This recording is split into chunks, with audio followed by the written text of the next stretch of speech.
بسم الله الرحمن الرحیم. سورة نحل آیت نمبر 130. سورة نحل نمبر آیت 120.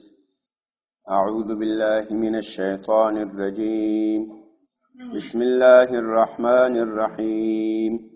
إن إبراهيم كان أمة قانتا لله حنيفا ولم يك من المشركين شاكرا لأنعمه اجتباه وهداه إلى صراط مستقيم وآتيناه في الدنيا حسنة وإنه في الآخرة لمن الصالحين ثم أوحينا إليك أن اتبع ملة إبراهيم حنيفا وما كان من المشركين إنما جعل السبت على الذين اختلفوا فيه وإن ربك ليحكم بينهم يوم القيامة فيما كانوا فيه يختلفون.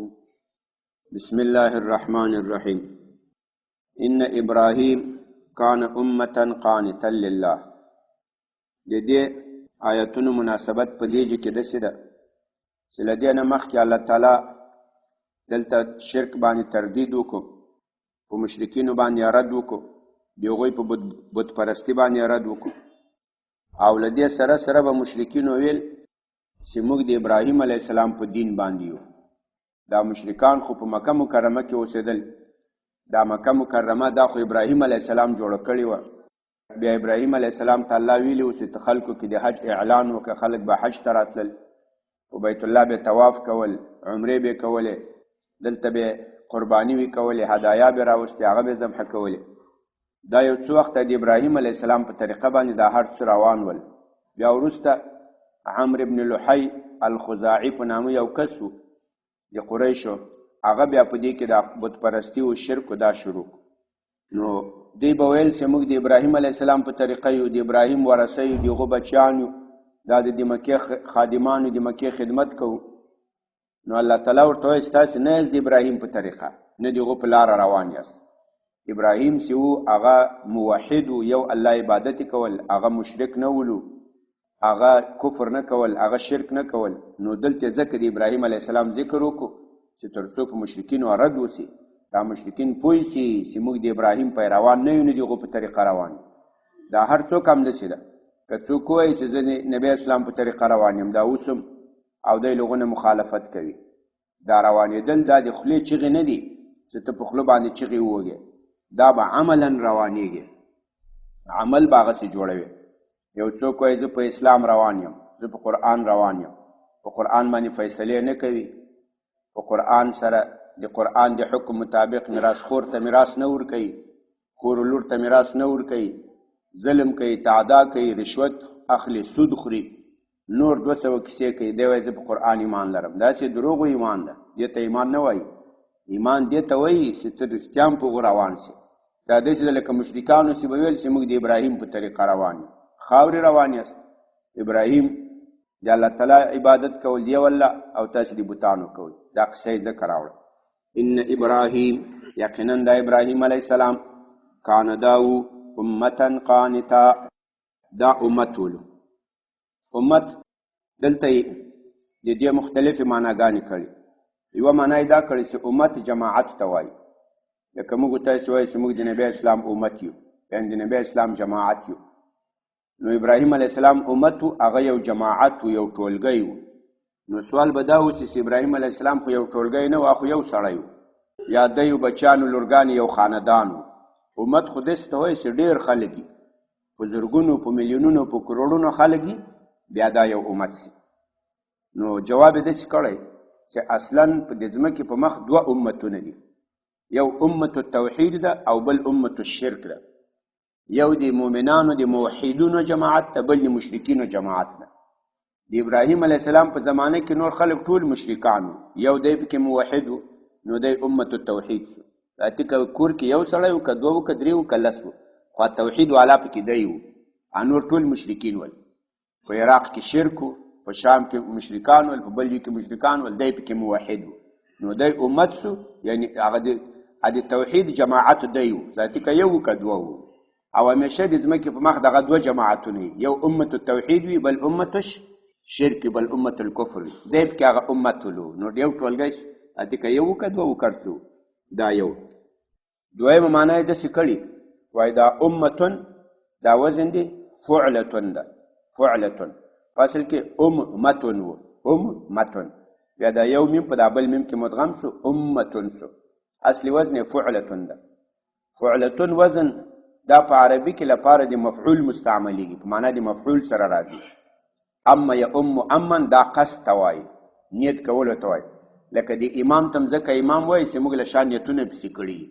امام په معنا د مؤتم به چې په ده پسې له شا نیت سوی، نو امتون په معنا د مؤتم به چې په ده پسې امامت سوی و، اقتدا سوی و. رښتیا هم دا ټول انبیا چې دي دا په ابراهیم علیه السلام پسې روان دي. ابدا د ابراهیم علیه السلام په طریقه ده، هغه مقتدا ده، هغه پیشوا ده. نو امتون په معنا د مقتدا، په معنا د پیشوا. ابراهیم علیه السلام امت و، پیشوا ولو د ټولو موحدینو امام هغه ابراهیم علیه السلام.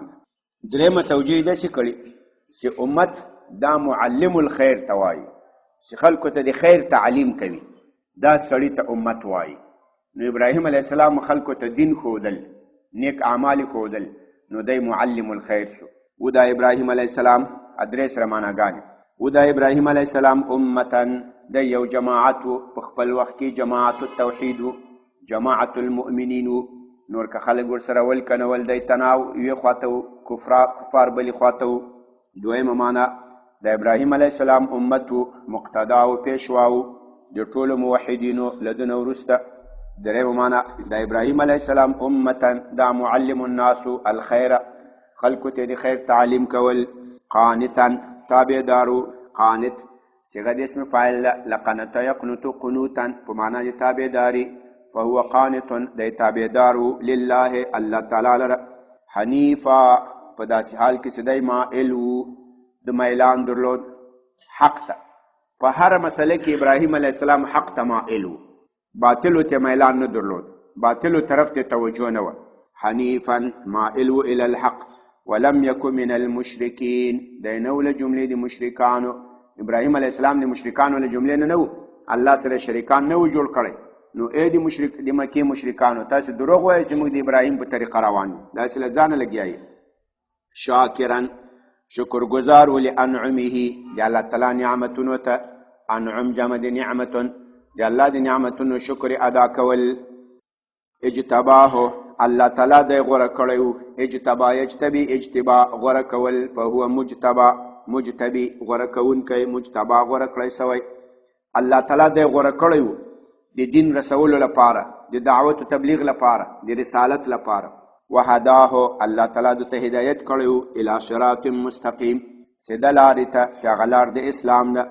وآتیناه فی الدنیا حسنه، موږ ته ورکړي و، موږ ورکړي و ابراهیم علیه السلام لره فی الدنیا په دې دنیا کې حسنه نیکي، په دې دنیا کې هم نیکي ورکړې وه، ښایسته د شریعت ژوند هم ورکړی و، په دې دنیا کې هم نیکي ورکړې وه.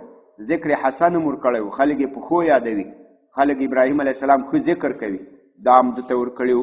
وانه او یقینا د ابراهیم علیه السلام سیده فی الاخرة په آخرت کې دی لمن الصالحین له جمله د نیکو کارانو نه دی. ثم اوحینا لدې نه وروسته له ابراهیم علیه السلام نه وروسته ای نبی علیه الصلاة والسلام الله تعالی اوس د دې خبرې توضیح کوي، وضاحت کوي چې دا مشرکین د ابراهیم په طریقه نه دي روان، د ابراهیم په طریقه چې روان ده هغه ته روان یې ای نبی اسلامه، ځکه موږ تا ته حکم کړی چې د ابراهیم په لاره روان سه. اصلي د ابراهیم مقتدی، د ابراهیم ته متبع هغه ته یې، دا مشرکین هسې دروغ وایي. ثم اوحینا بیا موږ وحی وکړه الیک تا ته ای نبی علیه الصلاة والسلام ان اتبع چې تابعداري وکړه ملته د دین ابراهیم، د ابراهیم علیه السلام، هغه ابراهیم په داسې حال کې حنیفا چې دی مائل الی الحق وما کان من المشرکین، او نو د ابراهیم علیه السلام له جملې د مشرکانو. ابراهیم علیه السلام له جملې د مشرکانو نه و، لکه دا مشرکین سوای، دا له ځانه لګیا دي. انما جعل السبت، د دې آیت مناسبت په دې کې دا یو بله ډله وه اوس هم سته، هغو ته یهود وایي، دا بني اسرائیل.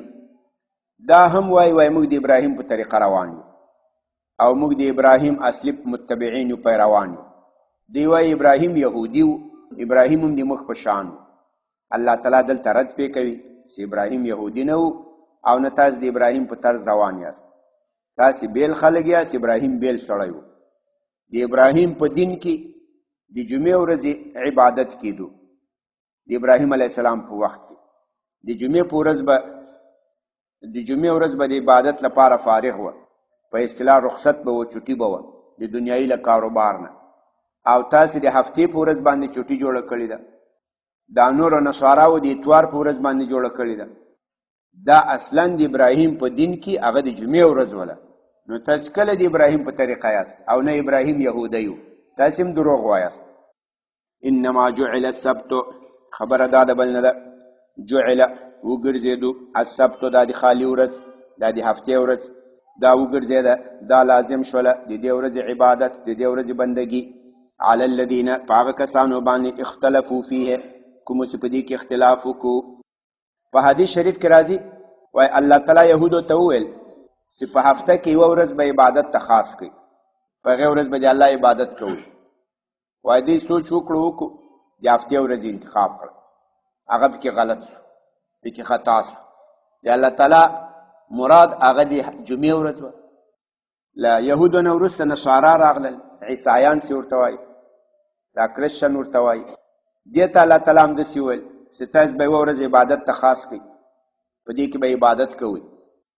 دی د اتوار ورځ، د یکشنبې ورځ انتخاب کړه، دی هم پکې غلط سو، خطا سو، په بله لاړ.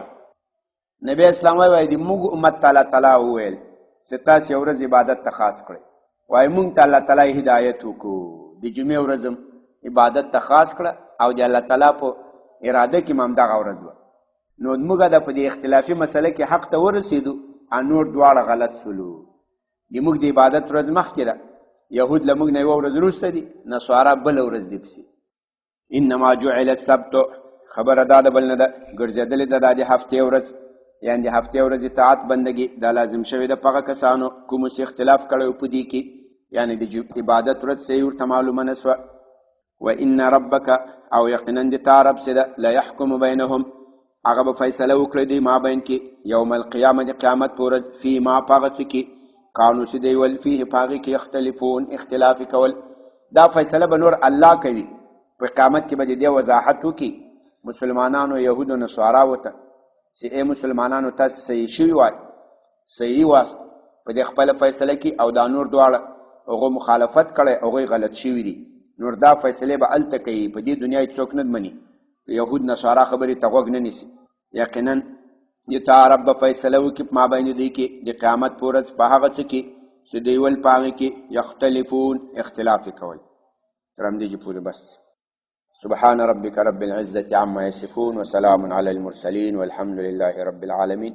یا الله د قرآن کریم دا ترجمه او تفسیر خپل حضور کې قبول و منظور کړي، که څه زیادت و نقصان شوی ته موږ ته معافي وکړي، په حاضر جمعیت باندې فضل و رحم وکړي، د نیکو اعمالو توفیق هم نصیب کړي. وصلی الله تعالی علی خیر.